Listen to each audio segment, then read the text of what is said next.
Do you know the feeling when you've been trying to solve one mystery for your entire life? Nope? Well, Detective Anderson does. During almost 30 years of working for the police, he solved many riddles, caught hundreds of robbers, and helped save thousands of lives. There's a huge number of successfully solved cases on his record. At the age of 25, he caught a thief who changed his own face with plastic surgery once a year. When Anderson was 30, prisoners started breaking from jails all over the world. The detective successfully solved this case.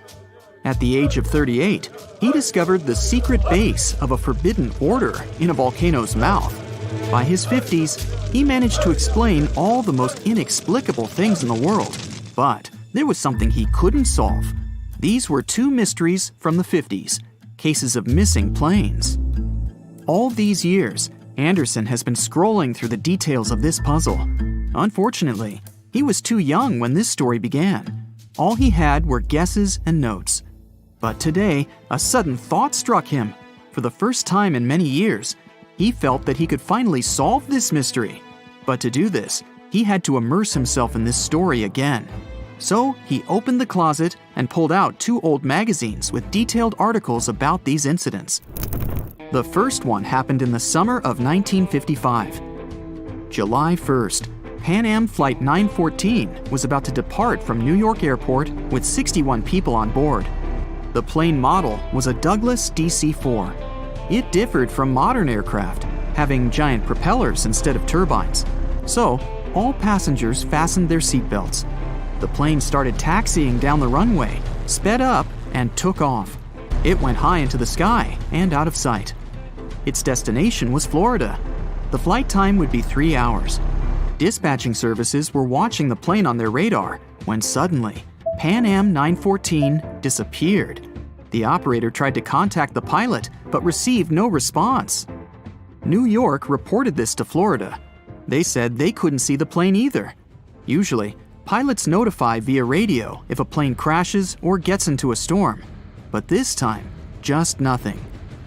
After several unsuccessful attempts to establish the connection, they deployed large-scale search operations. Communication with the plane was interrupted when it was flying over the Atlantic Ocean. Therefore, the air company had to admit the aircraft crashed into the water. But this version had no proof. When planes fall that way, rescuers find floating debris. Some parts of the cabin or luggage always get to the surface. This time, rescuers found nothing. The plane didn't transmit any distress signals and didn't leave any traces of the crash.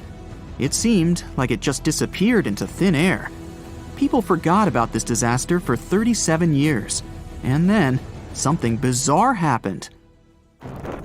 1992, Venezuela, Caracas Airport. The control tower received a signal about an unknown aircraft approaching them. It was weird because it wasn't supposed to be there. There were no flights scheduled for that time. The plane was landing. The dispatcher and the rest of the airport staff understood that something was wrong here. The plane looked old, with huge propellers instead of turbines. After landing, the pilot contacted the airport. Where are we? The dispatcher asked him to identify himself. A few seconds later, he received an answer. We are Pan Am Flight 914 departed from New York to Florida with a crew of 4 people and 57 passengers on board. The dispatcher didn't know what to do next. He and the airport staff understood what kind of plane they were looking at. What was this plane doing 37 years later and almost 1,240 miles away from its destination? After a few seconds, the startled dispatcher turned on the microphone and said, It is September 9th, 1992. You know that? A long pause followed. Then, the pilot responded in a panic. Oh no. Jimmy, where are we? No! Stay away! Let's go now! The airport staff saw the pilot waving his hands in horror through the glass. Then, he started the engines and took the plane to the runway. Pan Am 914 increased its speed and took off. The dispatcher tried to stop him, but the pilot didn't respond. The plane disappeared into the sky, and no one else had heard of it since that day. Detective Anderson finished reading the article. He frowned and looked out the window. Raindrops were hitting the glass. The storm outside perfectly depicted what was happening in his mind at that moment. He seemed to know what had happened to that plane. All the clues were there, lying right in front of his eyes. But to know for sure, Anderson had to move on to the next case. It was another article, dated 1989. It happened in 1954. Santiago Airlines Flight 513 took off from West Germany Airport. The plane was due to land in Brazil in 18 hours. There were 88 passengers and 4 crew members on board. The plane hid behind the clouds and disappeared from all radar.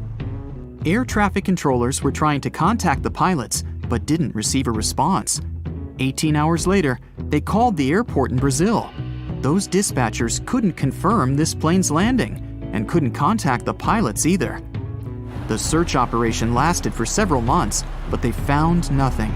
Just like in the Pan Am 914 case, the plane disappeared from radar while flying over the Atlantic Ocean. 2 years later, the search operation ended, and Santiago Airlines ceased its activities. October 12, 1989. Airport controllers in Brazil noticed a passenger plane that suddenly appeared on their radar. It didn't answer the airport staff's questions and just circled over the airbase. After a few minutes, the plane landed and nothing. No one opened the ramp. Passengers didn't get out. Pilots didn't respond. The aircraft was in perfect condition. One of the dispatchers realized that this was the missing Santiago Airlines Flight 513 that had been considered lost for 35 years. Airport staff approached the plane and opened the doors. What they saw there terrified them. The police, customs staff, doctors, detectives, and other airport staff members gathered around the plane. No one knew what to do next. There was no living person on board who could tell the truth. The plane disappeared in 1954 and appeared 35 years later in perfect condition without any damage. So far, no one has figured out what happened. Detective Anderson noticed the stories were very similar.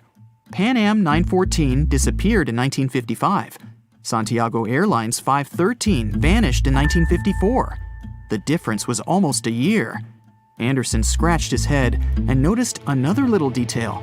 Both planes went missing from the radar the moment they were flying over the Atlantic Ocean. There are many myths about phantom ships and mysterious phenomena connected with the Bermuda Triangle. Detective Anderson knew these tales, but these 2 missing planes puzzled him. He looked at 2 articles and understood everything. Exactly! The solution was there, right in front of his eyes. Both stories were written in the same newspaper. There was no real dispatcher who communicated with the planes. Nothing was known about the passengers. No newspapers except this one published news about these missing aircraft. It seemed they just took the same story and changed the dates, locations, and names of flights. Yes, the case was solved. It was all fake.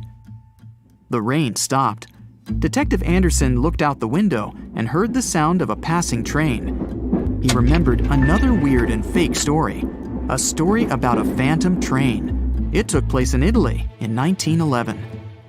100 passengers boarded the train of the Zanetti Railway Company. It went through the picturesque mountainous area, got into a mountain tunnel, and disappeared. No one else had seen the train since then. All the passengers were lost, but not for long. They appeared in the past. There were records dated 1845. One unknown doctor from Mexico City wrote about 100 Italians who appeared in the city from nowhere. They were all dressed strangely and talked about one mysterious train. This was a completely made-up story. There was no proof or records about this train and the people who got into the past. A loud sound interrupted his thoughts. Detective Anderson picked up the phone. He was silently listening to the person on the other end of the line. A minute later, he answered, "Yes." The detective put the phone down. It was a new mystery for him. In the Sahara Desert, the locals noticed a huge ship lost in the South Pacific 27 years ago. There was no crew on board, no cargo, and no flags. No one knew how it appeared among the sand, but wet mud formed around it because of moisture. It seemed like the ship had just teleported there from the water. Perfect! No fakes this time. Detective Anderson put on his hat and left the office. But this story is for another video.